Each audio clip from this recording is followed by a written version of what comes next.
Some of you were there too when Jodie's Singer Takes It All became perhaps the most interactive TV show the world has ever seen.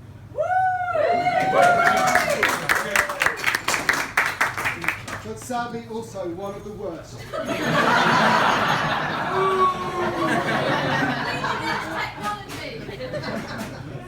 I don't mean that. Perhaps you were there when the £1 million drop changed game shows forever.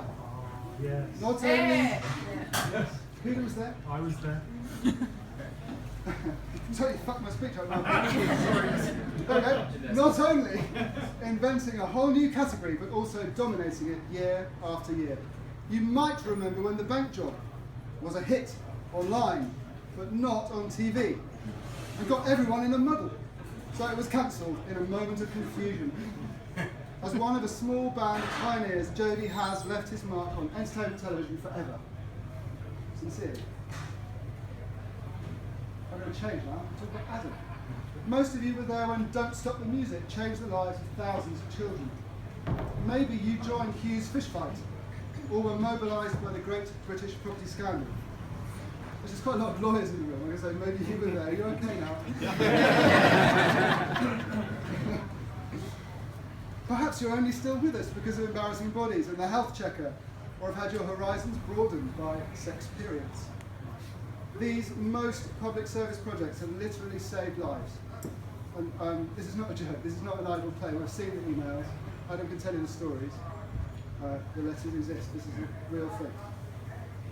Further back in time, fewer of us remember Adam's Osama Loves and Landshare and Jodie's original, or was it second, stab at e4.com.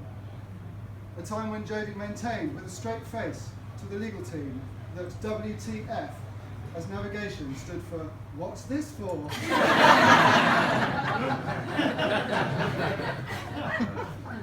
You can't have too much of a good thing.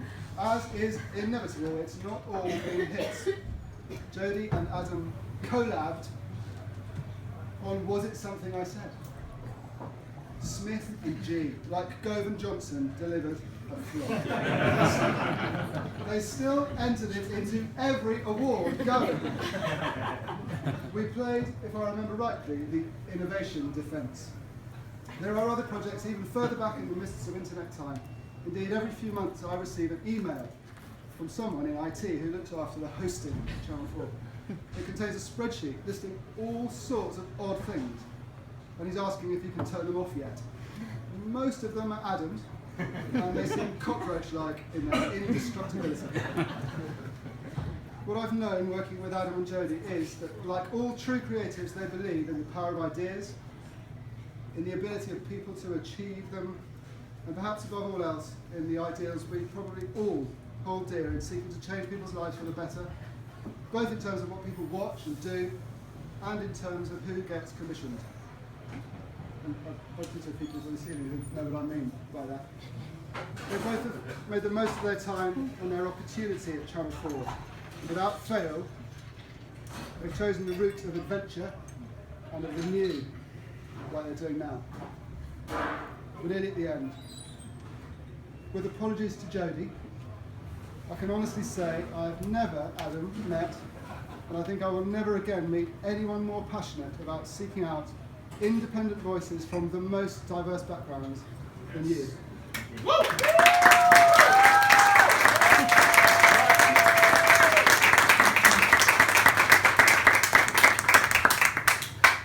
And if they're willing to meet in Ireland on Friday before lunch, that's just much better.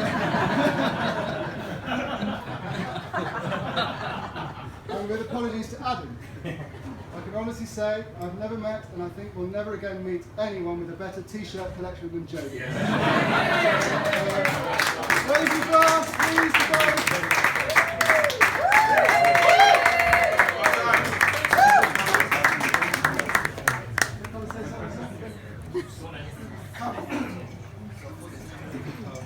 Wearing a shirt. Someone actually said to me, "You're wearing a shirt." Thanks. Take it off. I hate these kind of speeches so much I almost didn't take redundancy, but the money was quite persuasive, so I have. I haven't prepared much for a speech, but I must say, if you see one of these, it's down to a commission I made. Richard's Good Shopping. It's not because I'm a part of the Illuminati or something. Anyways, so I've been at Channel 4. I joined April 10 years ago. So I've been there a really long time. I started as an online producer, a lowly online producer, the scum of Channel 4.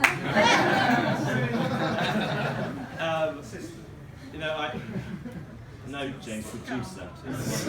I mean, Channel 4's been really good to me. It's trusted me for some reason. I worked the E4 team, worked with the drama team on things like Skins and Misfits, through to working with comedy and entertainment, and then spending the last couple of years on shorts.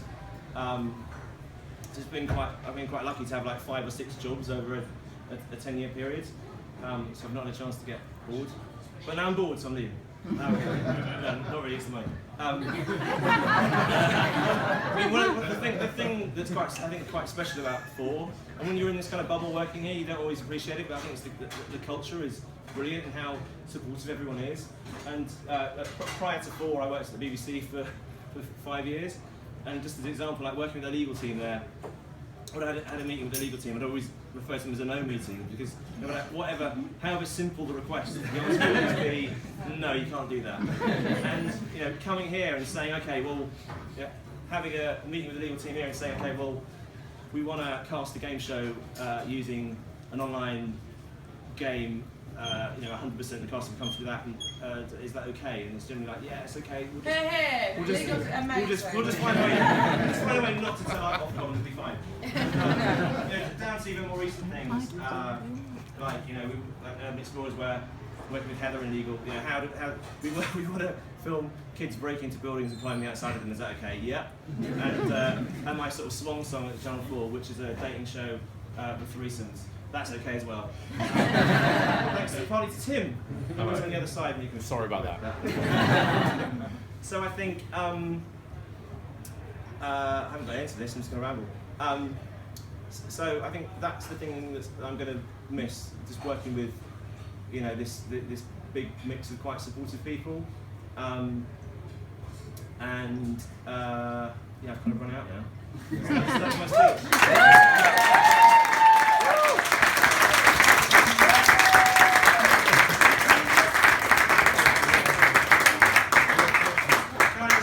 Birmingham's lovely, so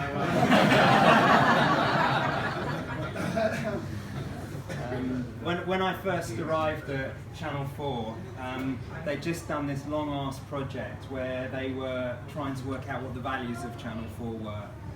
It was at the time of Mark Thompson, so it was just before Andy Duncan and just after the dinosaur age, I think it was. And there was a massive long document that came out of it, which was extremely tedious, but there was also like a really short document, which boiled it down to 3 things which many of you will be familiar with and know and love, which was do it first, make trouble, inspire change. And it's really good to work for an organisation. I've been in a lot of contexts where I could see people kind of green with envy at our list of values. And I've been very lucky to be able to put them into sort of concrete practice in lots of ways. So doing it first, one thing that really stands out was doing a series called Surgery Live with David Glover, which was basically the first TV series that used Twitter as part of the editorial of the show.